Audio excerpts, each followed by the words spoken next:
இயேசுவுக்கே புகழ்.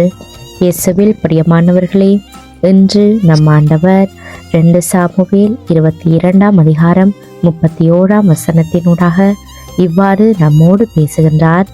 இறைவனின் வழி நிறைவானது, ஆண்டவரின் வாக்கு நம்பத்தக்கது, அவரின் அடைக்கலம் புகும் அனைவருக்கும் அவரே கேடயமாயிருக்கிறார். இந்த அருமையான காலை பொழுதுல ஆண்டவருடைய வார்த்தை நம் ஒவ்வொருவரையும் தேற்றி பலப்படுத்துவதாக. எங்களோடு ஆண்டவர் அனுதினமும் ஒவ்வொரு வார்த்தையினூடாக பேசிக்கொண்டு நமக்கு தைரியத்தை கொடுத்து கொண்டு நமக்கு ஆறுதலாக இருந்து வருகிறார். நம்முடைய வாழ்க்கையில ஏற்படும் நிகழ்வுகளுக்கும் குழப்பங்களுக்கும் பல நேரங்களில் விடை தெரியாமல் போகலாம். ஆனால் ஆண்டவர் இந்த வார்த்தையினூடாக நமக்கு சொல்லுகிறார், அவருடைய வழி எப்போதும் சரியானது. எங்களுடைய பிறப்பின் அர்த்தம் அவருக்கு மாத்திரமே தெளிவாய் தெரியும். எங்களோட இஷ்டப்படி அல்ல, ஆண்டவருடைய விருப்பத்தின்படியே எங்களுடைய வாழ்க்கை இருக்க வேண்டும். மனுஷன் திட்டமிடுகிறார், ஆனால் ஆண்டவரோ அவற்றை வழி நடத்துகிறார்.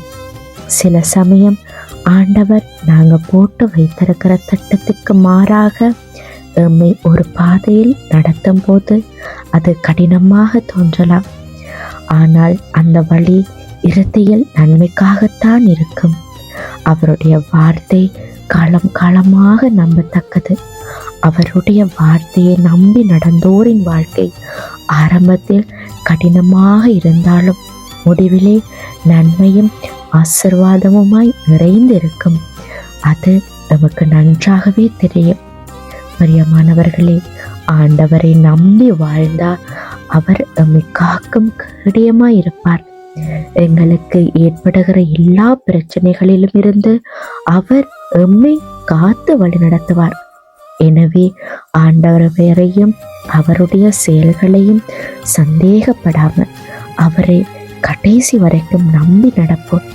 அவருடைய வார்த்தையை பற்றி பிடித்துக் கொள்ளவும், அவர் காட்டும் வழியில் நடப்போம். உங்களுடைய வாழ்க்கையிலும் ஆண்டவர் உங்களை காக்கும் கேடயமாக இருப்பாராக.